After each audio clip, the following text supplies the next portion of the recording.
नमस्कार.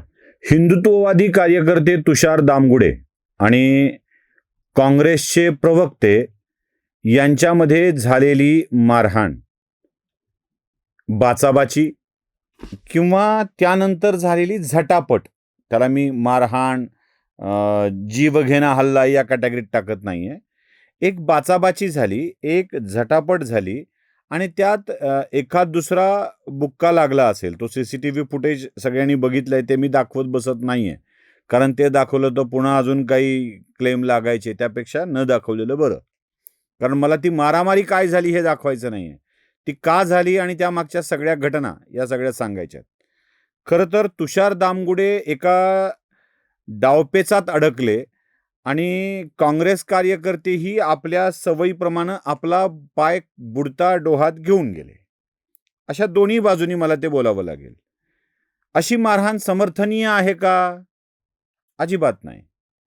पण जशी मारहाण समर्थनीय नाही असं आपण म्हणतो, तशी शिवीगाळ समर्थनीय आहे का? हा सुद्धा एक मोठा प्रश्न आहे. या सगळ्या बाबतीत ज्या पद्धतीने काँग्रेसचे प्रवक्ते हनुमंत पवार रिॲक्ट झाले होते, ते बघता कोणाचाही पारा चढणं शक्य आहे. खरं तर काँग्रेसला या काळात मिळालेल्या बऱ्या प्रवक्त्यापैकी एक हनुमंतराव आहेत. बऱ्या प्रवक्त्यापैकी. म्हणजे मलाही त्यांची मांडणी योग्य मार्गाने जाते असं वाटतं. मी देवाजवळ प्रार्थना करतोय की ते ज्या धाराशिव जिल्ह्यातले, त्या धाराशिव जिल्ह्यातल्या राष्ट्रवादी काँग्रेसच्या प्रवक्त्या सक्षना सलगर यांची सावली त्यांच्यावर पडू नये. मी देवाला प्रार्थना करतो ते उबाठा गटाच्या सुषमा अंधारे यांचा प्रभाव त्यांच्यावर पडू नये अशी देवाला प्रार्थना करतो. बिहारमधल्या 2 त्या RJDच्या प्रवक्त्यांची सावली यांच्यावर पडू नये अशी प्रार्थना करतो. कारण चांगली माणसं चांगल्या मार्गाने गेली पाहिजेत. आता हे हनुमंतराव असे का वागले याविषयी माझ्या मनात बरेच प्रश्न आहेत. मी स्पष्टपणे त्यांना ही माझी भूमिका सांगेल सुद्धा. एक लक्षात घ्या, टिपूच्या उदात्तीकरणाबाबतचा हा विषय चालू होता. म्हणजे माझा प्रश्न मुळात हा आहे की जो टिपू सुलतान महाराष्ट्रातल्या मराठी आणि मराठा राज्याच्या विरोधात लढला, ज्याने मराठ्यांचा पराभव करण्यासाठी प्रयत्न केले, अशा टिपूला मराठा साम्राज्यातील लोकांनी आपला चांगला का म्हणावं? मुळात तुमचे आदर्श कोण?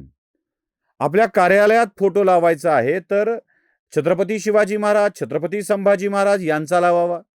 चला ठीक आहे, राजांचे नको वाटतात, मुस्लिम नेत्याला मुसलमानांचा आदर्श हवा वाटतो, तर तो फोटो APJ अब्दुल कलामांचा लावावा. किती मोठे चांगलेच एकापेक्षा एक मुस्लिम नेते आपल्याकडे होऊन गेलेत, ज्यांच्या आदर्शावर आजही आम्हाला चलावं वाटतं. आजही ऊर भरून येतो. माझ्या देशाचे राष्ट्रपती APJ अब्दुल कलाम होते म्हणताना आजही अभिमानानं छाती फुलून येते. त्यांचं मुसलमान पण विसरून जायला होतं.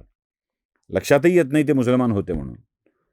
यांचा आदर्श असावा की अजून कोणाचा आदर्श असावा? म्हणजे आदर्शाच्या बाबतीतही भानगड अशी आहे की हे जे हर्षवर्धन सपकाळ काँग्रेसचे नेते बोलले, त्यांनाही काय म्हणजे ते नाना पटोलेच्या मार्गाने का जात आहेत मलाही प्रश्न पडलाय. अहो, भांडण मुसलमानांच्या पक्षाच्या माणसाचं, फोटो लावला मुसलमानाच्या उपमहापौराने, यांच्या ना पक्षाचे, ना जातीचे, ना पातीचे, ना विचाराचे. हे उगाचच आमच्याकडे ते उडतं घोडं अंगावर घेणे म्हणतात, मी शब्द बदललाय. हे अंगावर घेण्याचा, ते घोडं अंगावर घेण्याचा प्रकार हर्षवर्धन सपकाळांनी का करावा असा प्रश्न माझ्यासमोर पडतो. कारण नसताना दुसऱ्याच्या वादात आपण उडी का मारावी? हर्षवर्धन सपकाळांनी पहिल्यांदा तो मुद्दा मांडला. दुसरा मुद्दा ते काय, छत्रपती भोसले आडनाव बदलून छत्रपती आडनाव लावणारे, छत्रपती शिवाजी महाराजांच्या संपत्तीचे, प्रॉपर्टीचे वारसदार, त्यांचे कोल्हापूरच्या गादीचे द्वितीय तृतीय शाहू महाराज, यांनी पण काय बोलावं? ते म्हणले छत्रपती शिवाजी महाराजांचा वारसा घेऊन टिपू चालला असेल. काय म्हणजे हर्षवर्धन सपकाळांचं वाक्य, त्या बाईंचा फोटो लावणं आणि शाहू छत्रपती यांचं हे असलं बोलणं, या सगळ्यांनी वातावरण ढवळलं, कलुषित झालं. काही नादान लोक काही गोष्टी करतात. तो हरियाणाचा भाजपचा आहे, मूर्ख माणूस, त्यानं काय केलं, भाजपचा आहे का नाही तपासायला पाहिजे. केलं तर त्याच्या पार्श्वभागावर फटके मारायला पाहिजेत. यावर तुषार दामगुडे बोलत होते आणि ते औलाद हा शब्द वापरून काय सूर्याजी पिसाळाची औलाद आणि बाजी घोरपडेची औलाद असं काहीतरी काँग्रेसच्या अध्यक्षाविषयी म्हणाले. त्याचा राग यांना आला आणि त्यांनी लगेच तुषार दामगुडेंना वेगवेगळ्या शब्दात बोलायला सुरुवात केली. मी ऐकवतो. तुमचा राग असेल तुम्ही शब्दातून व्यक्त करा. पण एक मिनिट नाही ही भाषा असू शकत. मी सांगितलंय हनुमानजी हे असं नाहीये. मी सांगितलंय त्यांना माझं काम मला करू दे. माझं काम मला करू दे.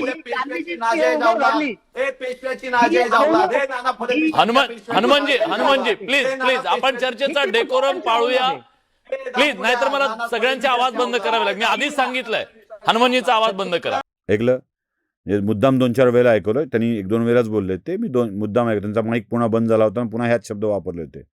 मला यातले महत्वाचे शब्द वाटतात. पेशव्यांची नाजायज औलाद, पुढे नाना फडणवीसांची नाजायज औलाद. म्हणजे ए दामगुड्या हे ठीक आहे, ए भाडखव शिवी द्यायची तीव्र इच्छा झाली म्हणून ठीक आहे. तुषार दामगुडे ब्राह्मण आहे का? नाही. तुषार दामगुडे 96 कुळी जातीवंत मराठा आणि हिंदुत्ववादी कार्यकर्ता आहे. म्हणजे मराठा ही ओळख सुद्धा मी देत नाही यासाठी की तुषार दामगुडेंना हिंदुत्ववादी म्हणूनच ओळखलं पाहिजे, मराठा म्हणून नाही. एका मराठा कार्यकर्त्याला नाना फडणवीस आणि पेशवे हे काय वाईट आहेत का? त्यांनी काय देशाविषयी वाईट केलं? कारण उठलं सुटलं चालना कुठं बडविले भट घ्यायचं. पेशव्यांची नाजायज औलाद. काय संबंध पेशव्यांच्या नाजायज औलाद जायज आणि नाजायज औलाद असायचा? काय संबंध येतो नाना फडणवीसांचा? फडणवीस हा शब्द देवेंद्र फडणवीसांशी संबंधित आहे म्हणून नाना फडणवीस जोडायचे आणि द्यायचं ठोकून. ही कुठली पद्धत आली? मग जेव्हा तुम्ही एखाद्या जातीवंत मराठ्याला दुसऱ्या कुणाची तरी नाजायज औलाद म्हणाल तेव्हा तो भडकेल की नाही? ते भडकवण्यासाठीची गोष्ट केली गेली. म्हणून मी म्हटलं तुषार दामगुडे या चक्रव्यूहात अडकले. तुषार दामगुडेंच्या लढा जो आहे तो सगळ्यात मोठा होता शहरी नक्षलवादाविरोधातला. याच्या संरक्षण म्हणून त्यांना पिस्तूल देण्यात आलं होतं आणि ते पिस्तूल अनेकांना डाचत होतं. पोलीस बंदोबस्तही होता काही दिवस. ते पिस्तूल डाचत होतं, त्याला त्याच पिस्तुलाचा वापर करून अडकवण्यासाठी हे केलं गेलं आणि तुषार दामगुडे आपल्या पोलीस पिस्तूल गमावण्याच्या चक्रव्यूहामध्ये अडकले. आणि काँग्रेसवाले तर का येतात आणि का बोलतात मला कळत नाही. काय संबंध तुमचा नव्हता त्या विषयाचा. ते येतात आणि बोलले. मग सुरू झालं ते हर्षवर्धन सपकाळ. मी कुणाची जायज नाजायज औलाद नाही म्हणणार नाही. त्यांनी पुढे तर गागा भट्टालाही शिव्या घालून टाकल्या. म्हणजे इतके दिवस आनाजी पंताला शिव्या घालणं चालू होतं, कृष्णाजी भास्करला त्याचं ब्राह्मणत्व काढून शिव्या घालणं चालू होतं. आता गागा भट्ट. हर्षवर्धन सपकाळ, गागा भट्ट आणि छत्रपती शिवरायांना एक नया पैशाचा विरोध न करता राज्याभिषेक केलाय हो. आणि त्यांना सांगितलंय की तुम्ही आता कुणाच्या पाया पडायचं नाही, कारण राजा हा ईश्वराच्या बरोबरचा असतो. राजाने छत्रपतींनी कोणाच्या पाया पडायचं नसतं, कारण त्याला राजाला ईश्वरत्व प्राप्त झालेलं असतं. हे सांगणारे गागा भट्ट होते. पण नाही, आम्हाला सवय आहे बोलायची, घाण करून घ्यायची, बोलून घाण करायची. कारण यांचा लढा हिंदुत्वाच्या विरोधासोबत ब्राह्मणांच्या विरोधात आहे. आणि नेमका यांनी तुषारला ब्राह्मण समजूनच ठोकायचा प्रयत्न केला आणि तिथे खरी गडबड झाली. अशा मारहाणीचा मी खरंच निषेध नेहमी व्यक्त करत आलोय. याही मारहाणीला मी समर्थन करत नाही, मी निषेध व्यक्त करत नाहीये, मी समर्थन व्यक्त करत नाही. पण तुषारला अडकविण्यासाठी केला गेलेला हा प्रयोग आणि तुषार दामगुडेकडून झालेली ही कृती ही स्वाभाविक आणि नैसर्गिक प्रतिक्रिया होती असंच म्हणावं लागेल. यापेक्षा दुसरं काही नाही. नमस्कार. जागृतीचा विधायक बुरुज